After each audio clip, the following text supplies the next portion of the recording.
Znaš onu pitu iz pekare koja miriše na detinjstvo, krcka dok je grizeš i ostavlja masne tragove na prstima. Tajna je u prelivu, onom koji pekari čuvaju samo za sebe, a ja ga danas delim sa tobom.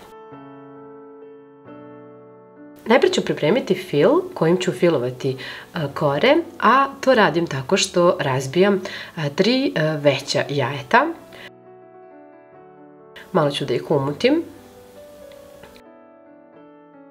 A zatim da dodam i 100 ml ulja, kao i 100 ml jogurta, pa jednu ravnu kašičicu praška za pecivo. To ću sve da promešam kako bi se svi sastojci lepo sjedinili. A zatim da dodam i sir. Ovoga puta koristim sitan sir, a možete da kombinujete i fetu ili neki drugi sir po vašem izboru. Uglavnom, ovde imam 500 grama sitnog sira.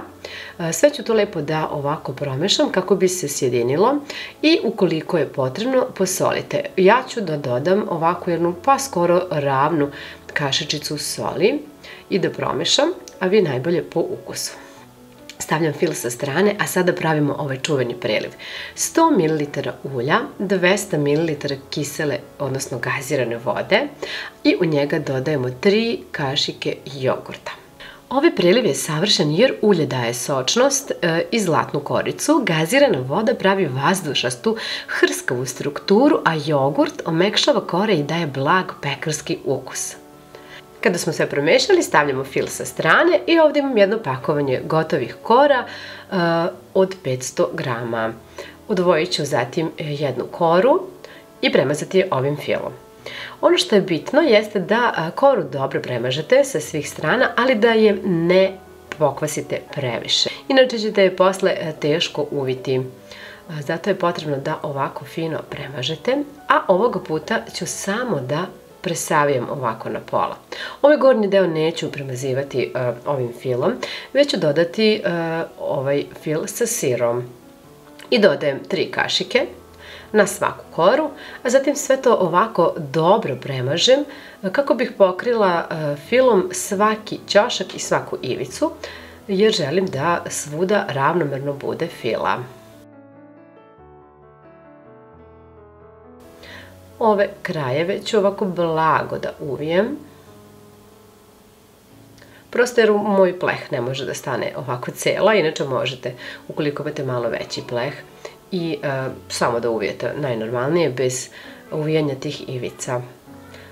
I pogledajte, vrlo jednostavno, ovo su veoma tanke kore i dobit ćete dosta ovih malih, tačnije pun pleh.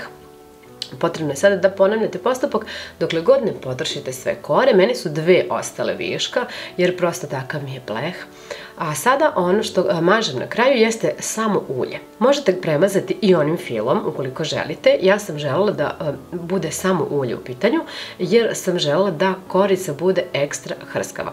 Redno sam uključila na 210 stepeni, ubacila pitu i odmah smanjila na 200 stepeni, a zatim je pekla još 25 minuta. Najbolje da pratite. Kada sam je izvadila, poprskala sam je vodom i prekrila krpom. Pogledajte, ona je meka i hrskava u isto vrijeme, neverovatno.